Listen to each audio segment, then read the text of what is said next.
Good day, one and all.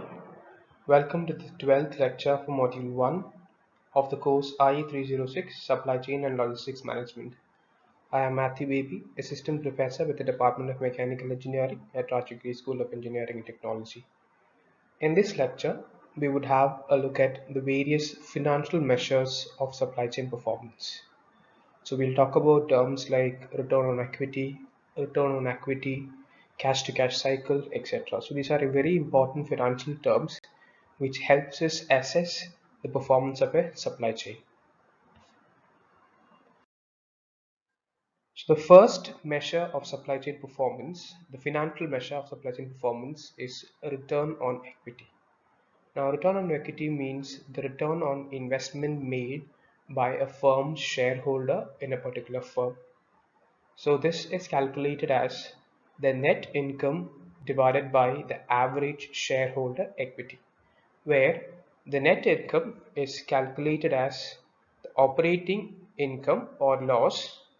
Okay, so the operating income, not odd income, operating profit or loss minus the sum of other net income or expenses plus the amount that is paid as expense towards interest and income tax.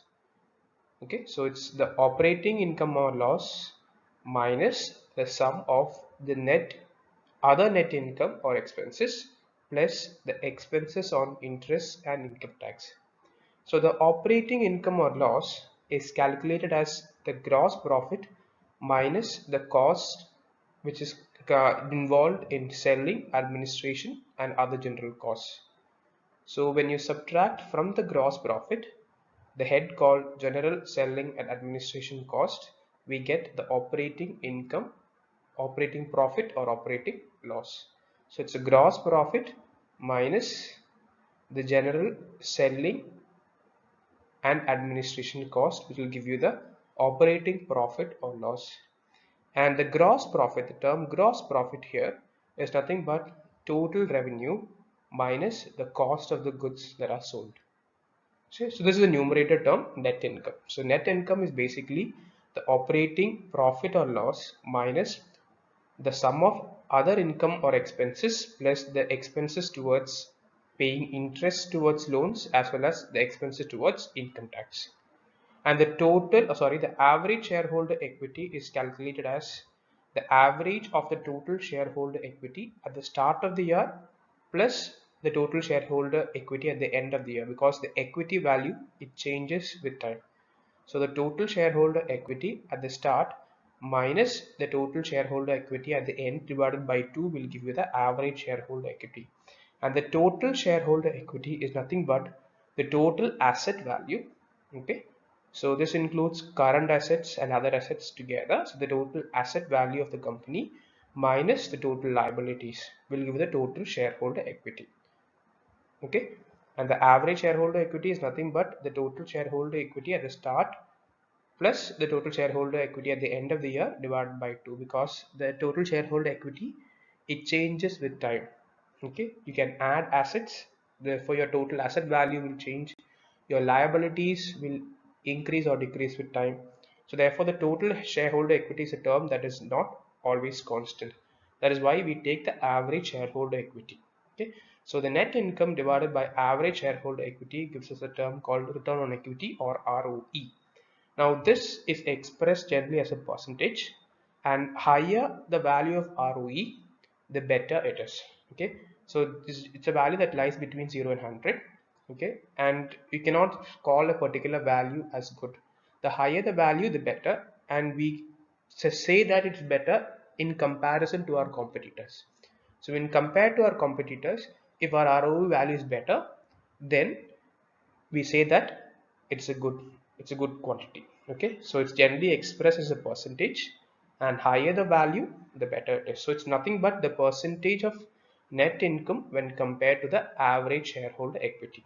Okay, so higher the value, the better it is, and we compare these values, ROE values, amongst competitors, and then determine if the company, if our supply chain is performing well. The second financial measure of supply chain performance is return on assets, ROA.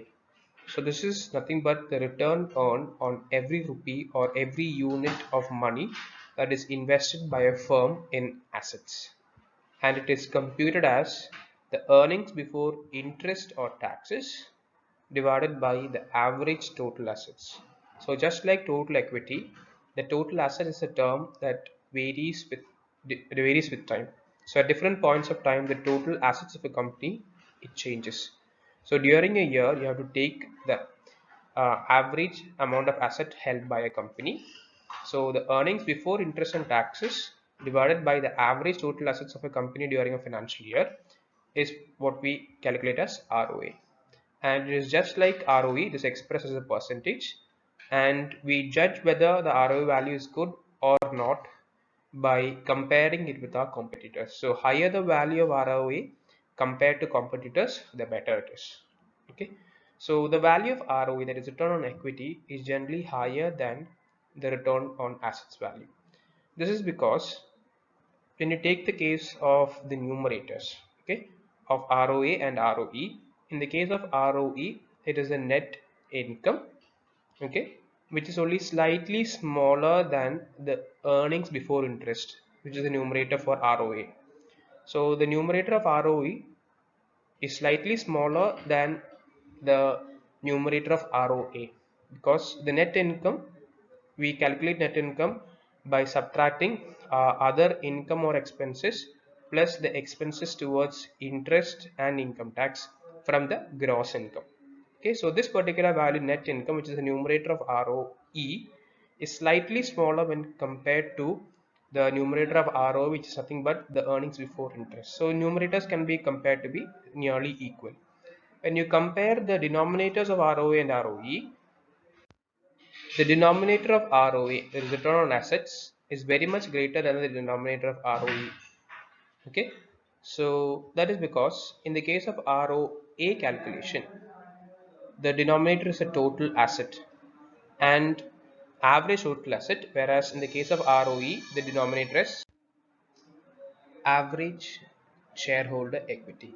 So average shareholder equity is nothing but the average total assets minus the average liabilities. So the denominator, when you compare the denominator of ROA and ROE, the denominator of ROA, which is the total assets, is very much greater than the denominator of ROE, which is the total liabilities. Sorry, the total shareholder equity. So this is why you say that the value of ROE is generally greater than the value of ROA. So the first two measures, financial measures of supply chain performance, are return on equity ROE and return on assets ROA. Both of them, they are basically judged in comparison with competitors. They are both expressed as percentage, and higher the value, the better it is. So the return on asset term ROE can also be expressed as profit margin multiplied by asset turnover. Okay, this is done by multiplying and dividing the definition or the equation for ROA by the sales revenue. So the actual equation for calculating ROA was the earnings before interest and taxes divided by total assets. So when you multiply and divide by the sales revenue, we can express this particular equation for ROA as earnings before interest and taxes divided by sales revenue, which we refer to as a profit margin, multiplied by the sales revenue in the numerator divided by total assets. And that particular term, sales revenue by total assets, is called as asset turnover. Okay, so ROA values can be improved by either improving the profit margin or the asset turnover or both together. Okay, so the asset turnover and the profit margin, when they are improved or either one of them is improved, then the value of ROA improves. And here profit margin, okay, the higher the margin, the better it is. So higher margins or better profit margins can be received by improving or receiving better prices, that is increasing customers' willingness to pay more, or by reducing the expenses incurred. So profit margins can be bettered or improved by making sure that the customer is willing to pay more for what they are getting. Okay, so this is a much more difficult proposition. So the better way of improving the profit margin is by reducing the various expenses incurred. So now we'll have a look at what the term asset turnover, what are the factors that influence the term asset turnover. Okay, so we'll have a detailed look at asset turnover, which is the second term that influences the value of ROA. So higher the value of asset turnover, better is the return on assets. So we'll have a look at the factors that influence asset turnover next. So there are three major factors or three components of asset turnover. Okay, the each of these terms or each of these components having higher value will lead to a better value of asset turnover.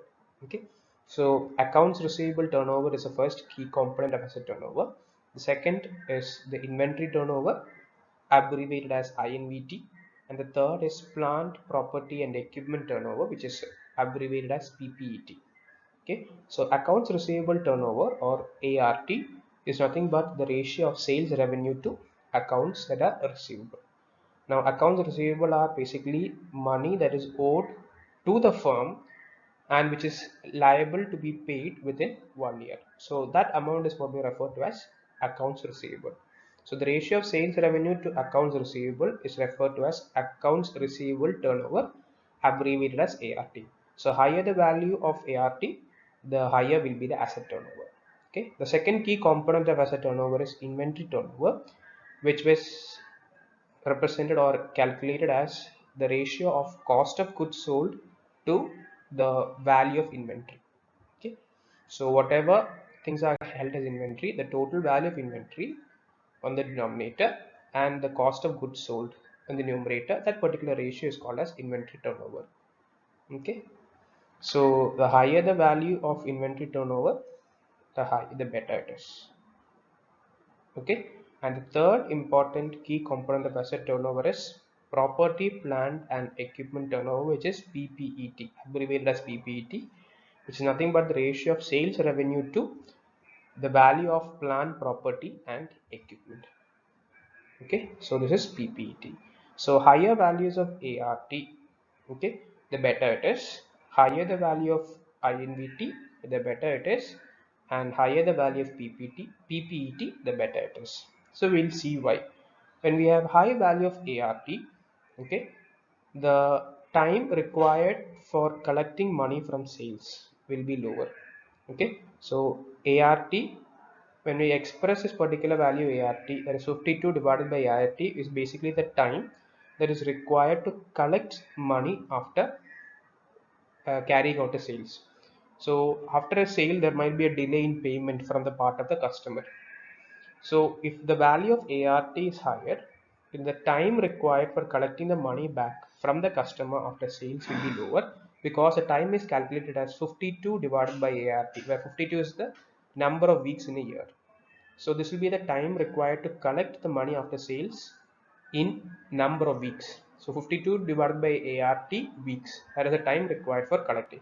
So higher value of ART will lead to lower time for collecting money after sale. So you don't have to wait a longer time after your sale to receive the money back. Okay, so higher values of accounts receivable turnover, the better is the asset turnover. Okay, because the time required for you to collect the money back after sales will be lower.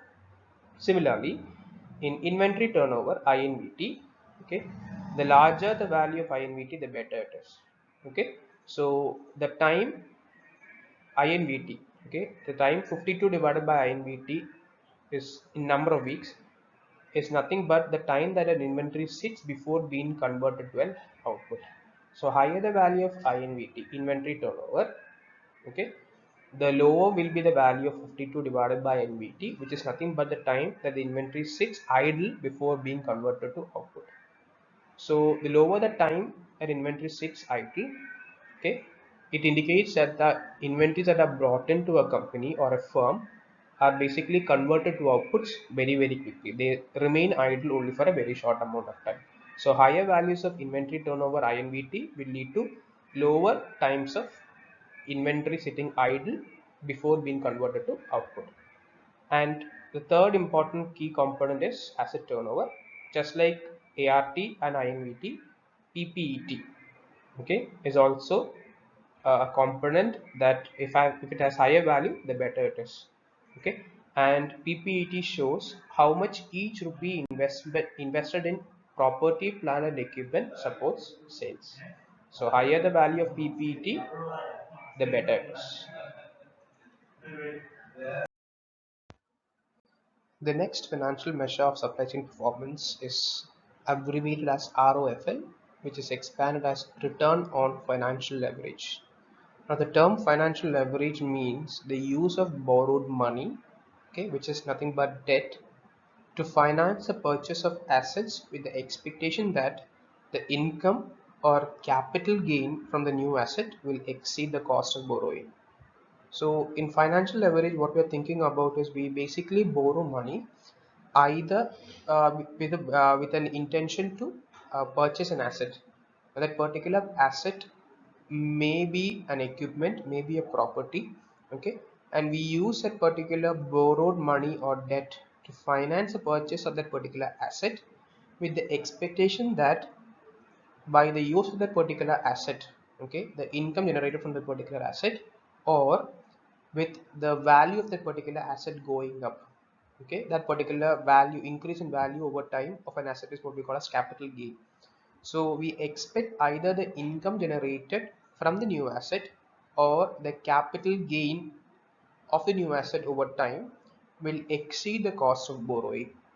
Such a particular use of borrowed money to finance the purchase of assets with this particular expectation is what we call as financial leverage.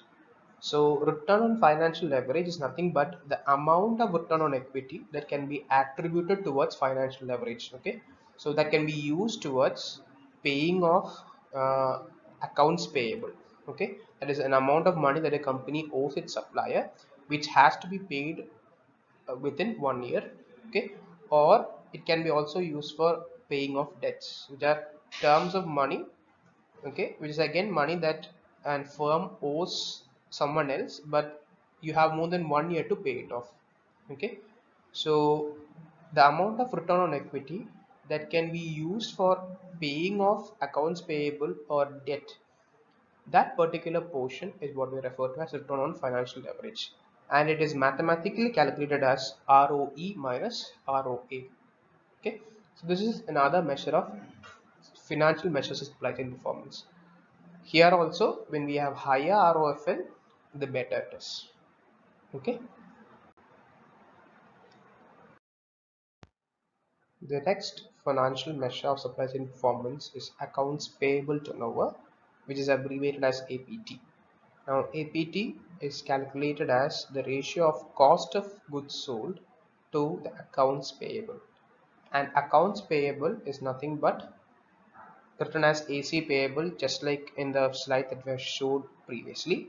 It is nothing but the amount that has to be paid or that firm owes its suppliers, and it has to be paid within a duration of 1 year. So it is a short-term debt, okay, that can go up to a maximum of 1 year period. So such kinds of short-term debts which a firm owes its suppliers is what we call as accounts payable. So this is something that is very similar to accounts receivable. Accounts receivable is the amount that a firm is bound to get from its customers within a period of 1 year. Okay, here this is the amount that a firm is liable to pay its suppliers within a period of 1 year. That's account payable. So the ratio of cost of goods sold to accounts payable is what we refer to as accounts payable turnover. Now this is a value that is generally greater than 1. Okay, APT value again is greater than 1, but this time, unlike the ART value, accounts receivable turnover, the smaller the value, the better it is. Okay, and if we calculate the time by dividing 52 divided by APT, okay, which is the time period for which the firm is able to use money that it owed its suppliers for its own operations. that is calculated as 52 divided by APT. So that much number of week is basically the time period for which a firm is able to use the money that it owed its suppliers, okay, for doing or for managing its own operations. So smaller the value of APT, the larger is the amount of time or the time period that a firm can redirect the money that it owes its suppliers for its own purposes. So smaller APT values or accounts payable turnover values will indicate that a firm was able to finance a considerable part of its operations using the money that it owed its suppliers. So they are liable to pay it within 1 year. Okay, so the larger proportion, if the firm can use that money it owes its suppliers, okay, to carry out its operations better, okay, the longer that it can use a particular amount of money, or the longer the time period for which they can use that particular money to carry out its own operations, the better it is for the firm. So smaller APT values will lead to larger time period for which a firm is able to use money that it owed its suppliers for carrying out its own operations. So this is one of the only terms where the smaller the value, the better it is. Okay.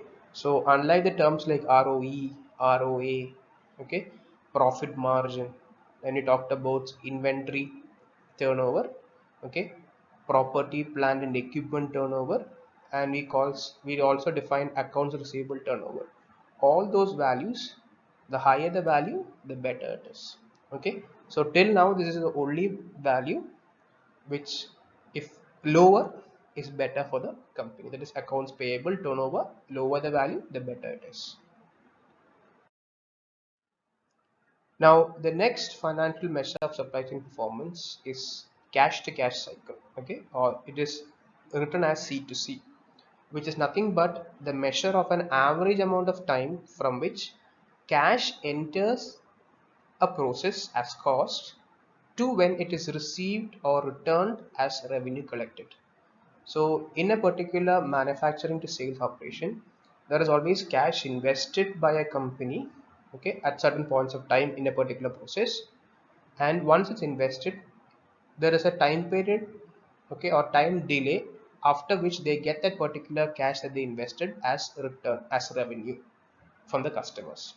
So that particular average amount of time from which the cash enters a process as cost for the firm to when it is returned to the firm as revenue collected from the customers. That average amount of time is what we refer to as cash to cash cycle. So for different kinds of businesses, the time between investing money, okay, in a particular process as cost to when it is returned is widely different. For example, for medical equipments, it takes around, on an average, about 250 days for them to recover the money that they have invested in the product. So from the time that they actually invest money in the form of cost towards purchasing raw materials, components, assembling it together, okay, and distributing it to, or delivering it to the customer, till the time that the customer pays a particular amount. In the case of medical equipments, it may be as high as 250 days. Okay, so it varies upon the type of business. Now two other terms which are not generally or commonly measured or commonly expressed or implicitly stated in any financial statement of a company are markdowns and losses. These are also very important terms that indicate the performance of supply chains. Okay, so markdown is nothing but the discounts that are required to convince a customer to buy when the company or a firm has excess inventory being held. So when you produce more than what was actually demanded by the customers, this particular excess inventory is held up, which will result in higher inventory holding costs.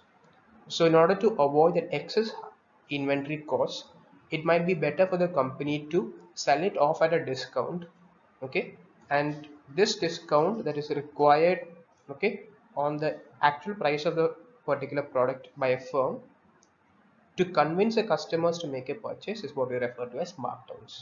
Okay, and this is indicative of the revenue that could have been received by the company if they had managed their supply and demand, or they had matched their supply and demand better. Okay, so markdown is basically uh, done, or it's a case where the supply and demand does not meet. We basically produce more than what was actually required, and this resulted a firm being forced to discount the products so that they can clear off their excess inventory. Okay, similarly on the other case, okay, this is another extreme case where the demand and supply does not match. In this particular case, we produce or we make less than what is actually required by the customers. So the demand is greater than the actual quantity being produced. This results in lost sales. This is nothing but the sales or revenue that is lost due to the absence of a product, okay, or stock out of a product that the customer wanted. A customer walks into a store, he looks for a product, it's not available in stock, and due to that, it's basically a lost opportunity at sales. Okay, so we lose sales revenue. Okay, and this is due to improper matching of demand with supply. Okay, we supply less than what was actually demanded by the customers. That is why it results in a condition of stock out where we lose a sale, or we lose the sales revenue that could have been generated. So these are not terms which are explicitly mentioned in any financial statement of a company, but these two terms are also indicative of the supply chain performance. So higher the markdowns required, the lower is the performance of the supply chain. Okay, if you are required to give high markdowns, and if the amount of lost sales, if it is also high, that indicates that the supply chain performance is poor. Okay, so in all the financial measures of supply chain performance we have seen till now, okay, higher the value of ROA, the better. Higher the value of ROA, the better. Okay, higher the profit margin, which affects the value of ROA, the better. Higher the value of asset turnover, the better. And asset turnover is influenced by three components, okay, or three factors. One is inventory turnover. Higher the inventory turnover, the better. The second one is accounts receivable turnover. The higher the value of ART, the better. And the third is plant, property and equipment turnover, PPET, the higher the better. Okay, and we also talked about ROFL, return on financial leverage, which again, the higher the value, the better it is. Okay, the next term that we talked about was APT, that is accounts payable turnover. Here, the lower the value, the better it is. Okay, the next term is the cash to cash cycle. So here also, when the value of cash to cash cycle, which is nothing but the measure of the average amount of time required to collect the money that you invest in a product, okay, as cost, that particular average amount of time, the lower the value of C2C, the better it is. Okay, the lower the value of markdown, the better it is, and the lower the lost sale value, the better it is. Okay, so there are four terms with lower values being better. Okay, they are the APT, accounts payable turnover, C2C, that is cash to cash cycle, markdowns and lost sales. Okay, all these four values, lower the value, the better. Okay, ROA, ROE, profit margin, okay, accounts receivable turnover, inventory turnover, PPET and ROFL. All these seven terms, the higher the value, the better it is. That means it indicates better supply chain performance. Okay, so these are the basic financial measures of supply chain performance. With this, I conclude this lecture. Thank you.